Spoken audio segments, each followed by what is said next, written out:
Welcome back. Before every budget, CNBC-TV18 speaks to prominent foreign funds who are invested in India to understand what the world wants from India. Joining me now in this series is Brian Jacobsen, Senior Investment Strategist with Allspring Global Investments. Allspring has an emerging market equity fund, which has about 12% of its funds in India, with Reliance Industries and HDFC Bank ranking in their top 10 holdings. Brian himself heads the multi-asset team at Allspring. So, Brian, thank you very much for joining me. Let me start with your multi-asset, view itself. What's your global pecking order in terms of assets?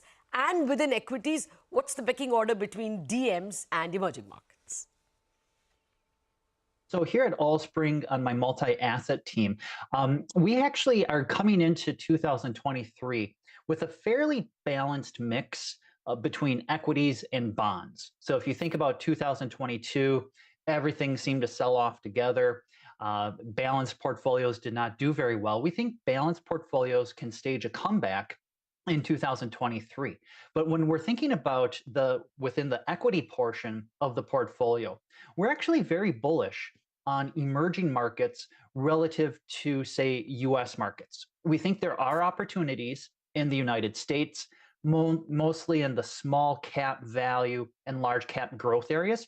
But we're a little bit more excited about the valuation opportunities and the improving fundamentals in emerging markets. Oh, that's good to hear. So now where is India in the pecking order in emerging markets? Yeah, and so when we look at the broad spectrum of emerging markets, right, you have to look at it country by country. And India did very well over the last few months and even over the last year, especially compared to an area like, say, China. And we know the main reasons why.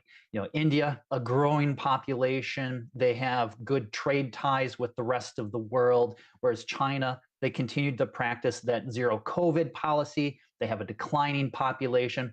And so I think the economic outcomes can really explain why it is that India has done relatively well this past year. Now, looking forward, we do think that there is some good momentum in India. There's a lot of concern that, say, valuations are elevated in India relative to other areas like China.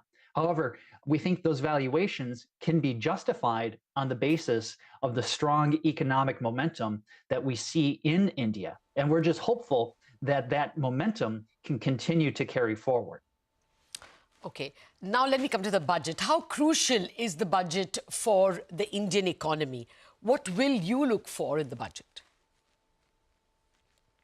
Yes, so I always love looking at the budget because it really sets the policy priorities for the government for not just the next year, but even the longer term policies.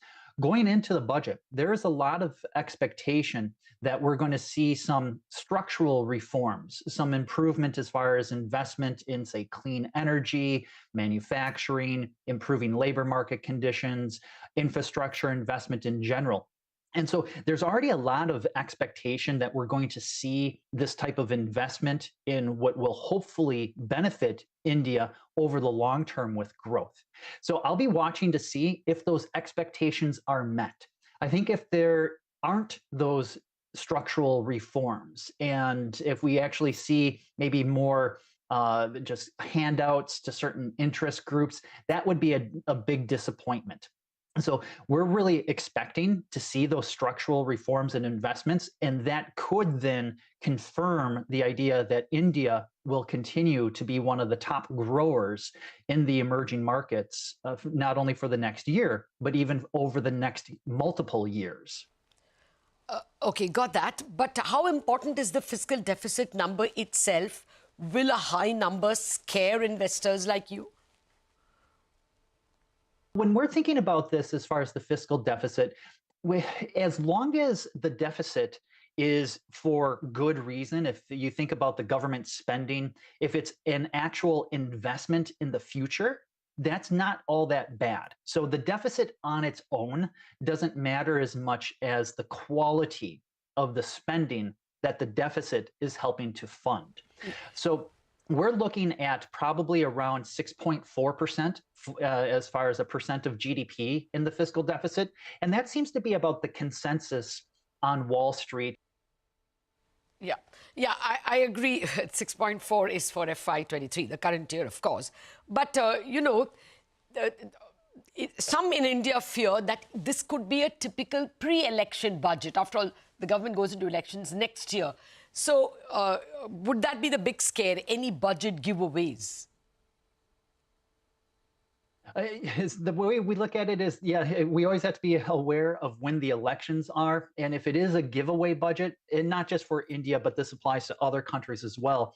I would point to, say, like Brazil as being another example, is a big budget. If they do, say, disappoint where it's too high of a deficit, is it because it's a bunch of giveaways? That is typically viewed as being negative. Now, when we talk to the different credit rating agencies and different analysts as far as the expectations of the budget, right, it's a stable outlook. It's not viewed as being a giveaway budget, but if it does become one, we would view that as being a negative, and we would expect to see probably the currency go down in value relative to the US dollar, and probably also yields and interest rates move higher relative to developed market bonds. Okay, now let me come to other issues. What are your thoughts on the Indian rupee? Are there any worries that it may depreciate a lot this year as well? Yeah, so whenever we invest in a foreign company, you're also investing in their currency. So we always have to be aware of that currency translation. The weaker currency should have been beneficial to the export picture. Now, India as a whole still has a trade deficit. Maybe a lot of that can be explained by the high natural resource prices as far as imports of oil and the such. But from the company by company perspective, that weaker currency was hopefully a tailwind to their foreign earnings. Now, going forward, we actually do believe here at Allspring on my multi-asset team that the currency is likely to continue to appreciate or go up in value. So we view that as being beneficial as a US-based investor, looking at if it goes up, if that company's stock goes up in rupee terms, and we can also get a gain on the rupee, we view that as a double benefit. That's our expectation. A lot of that does depend on the budget. Is it too big, which could then push the currency lower, and also monetary policy. Monetary policy to us looks like it's been very prudent, that they're getting close to the end of needing to hike rates because inflation has come down. So we actually have a positive outlook on the rupee for 2023. Okay, well, actually, that is the consensus of the street. The rupee actually has appreciated even over the last couple of weeks, and people see it going even towards 80 or 79 by the end of the year. Okay, now your favorite sectors in India, Brian. Yeah, so when we look at from a sector perspective, we work with some really talented portfolio managers.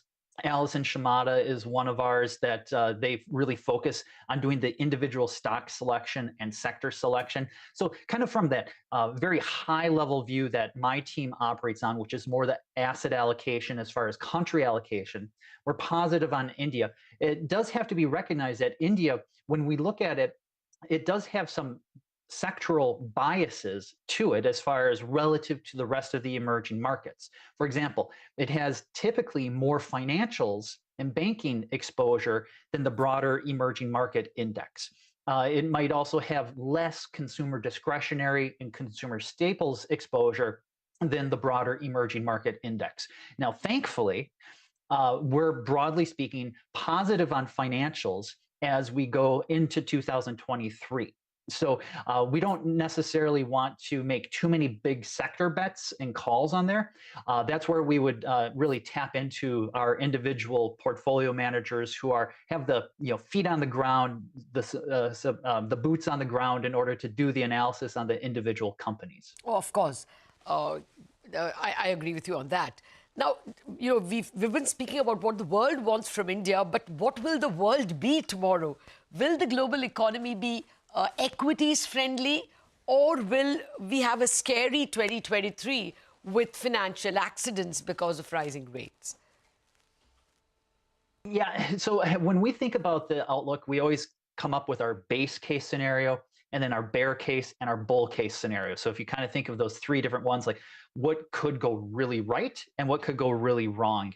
And when we think about 2023, some of the things that could go wrong, it would be from a monetary policy side, more something that would be inflicted on India from maybe, let's say, a Federal Reserve that is ignoring that growth is slowing and inflation is coming down. So if they are being too slow to begin to pause their rate hikes, that could run the risk of pushing the US economy into a deeper recession than what is needed to bring inflation under control. And that would unfortunately have spillovers to negatively affect emerging markets and countries like India as well. Now, that would probably be a temporary situation. And so our kind of motto this year is to think of the volatility that we might see as an opportunity to position for an eventual economic recovery. And that's one of the areas why one of the reasons why we do like emerging markets is because the valuations have already come down. We think the fundamentals are improving almost despite what might happen coming out of the United States, where it is really poised for a strong recovery as we get towards the end of 2023 and beyond. Oh, that's a great way to end this chat. Brian Jacobsen, thank you very much for joining us and for that optimistic view that, of course, you're optimistic on India and the emerging markets, but the US also could turn for the better by the end of the year. We wrap up on Bazaar, and there are lots of trading ideas lined up for you on Chartbusters.